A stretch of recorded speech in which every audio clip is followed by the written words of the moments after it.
à tous, alors on se retrouve aujourd'hui pour mon retour dans les tutos de la team Yes We Craft, parce que voilà, comme vous savez, ça a été un petit peu compliqué ça dans les temps. Donc le tuto de cette semaine est sur le thème or. Donc je vais tout de suite vous montrer ce que j'ai fait pour ce tuto et ensuite je vous parlerai de quelques petites surprises qu'on a pour vous. Donc pour ce tuto, j'ai réalisé en fait une bague en forme de tête de lion dorée, donc avec une base de fimo noir et des pigments irisés perlex, hein, vous savez que je les adore. Pourquoi un lion? En fait, je sais pas. Quand il y a eu le thème or, direct, j'ai pensé à un lion doré. En fait, par exemple, il y a des statues ou les gros marteaux de porte avec les têtes de lion et les anneaux. Je sais pas pourquoi. Ça m'a direct fait penser à ça parce que c'est un animal assez majestueux. Donc voilà, la royauté, l'or. Donc voilà, voilà. Et donc voilà pour ce tuto que je vous laisse regarder ensuite. Et j'ai deux surprises pour vous, dont il y en a une qui n'est pas vraiment une surprise. C'est premièrement que vous pourrez nous retrouver le 21 novembre au Salon Création et Savoir-faire de Paris, donc avec toute la team Yes We Craft, donc voilà, on sera toutes là. Donc voilà, le 21 novembre, à Paris, tout ça, on aura des petits signes distinctifs et tout. Et l'autre surprise, c'est que nous accueillons justement dans la team de nouvelles personnes, donc suite au départ des anciennes filles. Nous accueillons donc Cassimini, que vous connaissez probablement, donc Sandrine de Cassimini qui vient nous rejoindre, et aussi Marion de Péché Gourmand, donc voilà, c'est Marion que j'adore, que je connais depuis un petit bout de temps maintenant, et donc voilà, je suis très heureuse de vous annoncer l'arrivée de ces deux nouvelles filles dans la team. Donc voilà, toujours plus de folles et toujours plus de tutos et du coup de contenu à vous proposer, et comme ça on va pouvoir encore élargir un petit peu les univers et vous présenter de nouvelles choses. Donc voilà, voilà, j'espère que cette petite annonce vous plaît et je vous laisse regarder le tutoriel. Prenez de la fimo noire, vous venez ensuite faire une petite boule que vous venez aplatir au rouleau et ensuite lisser les bords pour les aplatir avec vos doigts.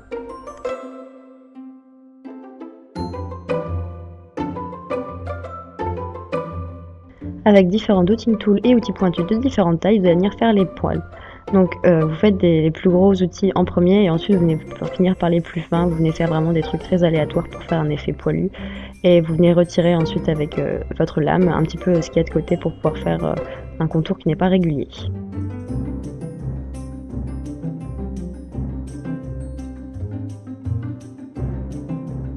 Vous venez répéter la même opération avec un bout de chimo qui est plus petit pour pouvoir faire différents étages en fait de poils, comme une crinière qui n'est pas toute plate où il y a du volume.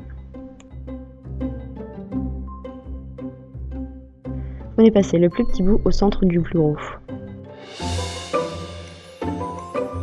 Venez un petit peu faire le lien avec un outil pointu et vous obtenez ceci.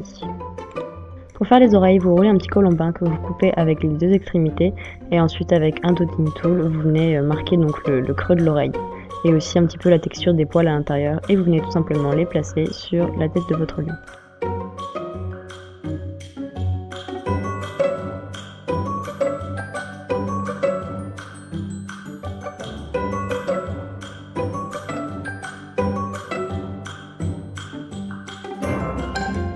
Maintenant qu'on a fini la crinière et les oreilles, on va venir prendre un bout plus lisse pour pouvoir faire la face de l'animal. Vous venez lier avec la crinière avec votre dotting tool le plus gros. Avec des dotting tools et ball tools, vous allez venir faire en fait les arêtes de la tête ou du visage du lion. Donc moi tout simplement je me suis inspirée de photos sur internet pour avoir vraiment quelque chose de plus réaliste possible. Donc vous essayez de voir un petit peu les formes qu'il peut y avoir. On va venir rajouter le museau ensuite, donc vous venez couper en fait un petit bout là où il va y avoir son nez, sa truffe. Vous venez creuser un petit peu la zone autour des yeux pour faire leur enfoncement, les futures paupières, etc.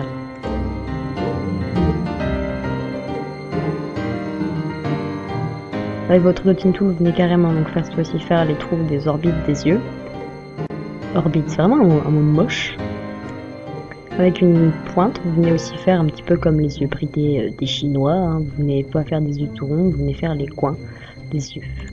Vous venez rouler deux petites boules que vous venez mettre dans les trous pour faire les yeux. Vous pouvez rajouter des petits bouts de colombin très fins au-dessus des yeux pour faire un petit peu comme le volume des paupières.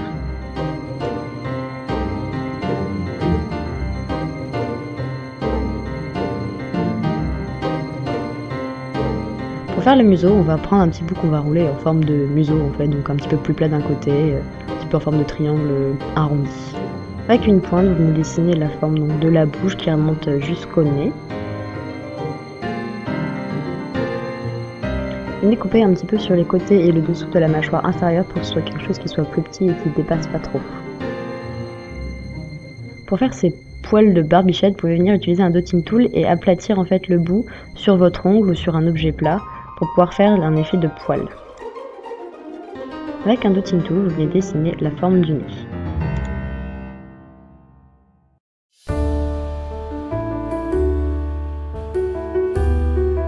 Coupez un espèce de petit bout en forme de cœur un petit peu pointu et vous venez la mettre sur la trace que vous avez dessinée de votre nez pour faire sa petite truffe.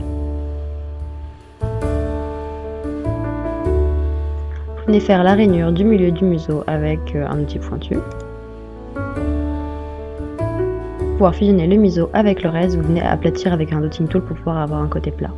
Avec une pointe, vous venez faire les petits trous pour les moustaches. Vous venez placer votre museau sur le reste du visage et avec un dotting tool, vous venez lisser pour fusionner. Apparition de tête lunettes sauvages. Voilà ce que vous y obtenez. Si le cœur vous envie, avec un outil type aiguille très fin, vous venez pouvoir faire des petits poils. Donc là, c'est mon moment préféré, c'est le moment où vous venez appliquer les pigments dorés. Donc là, c'est des Perlex, comme d'habitude, c'est toujours ce que j'utilise. Mais vous pouvez aussi utiliser du maquillage bas de gamme en palette que vous trouvez sur le marché pour pas cher.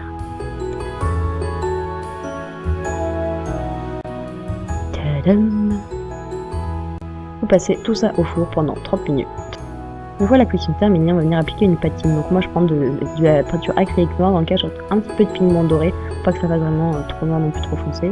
Donc comme d'hab, la patine, vous mettez vraiment une grosse couche et juste avant que ça sèche, vous venez essuyer avec coton, lingette, etc. pour vraiment que la peinture reste que dans les petits reliefs et que ça fasse un effet un petit peu vieilli comme ceci. Je vous conseille de venir rajouter une couche de vernis ensuite.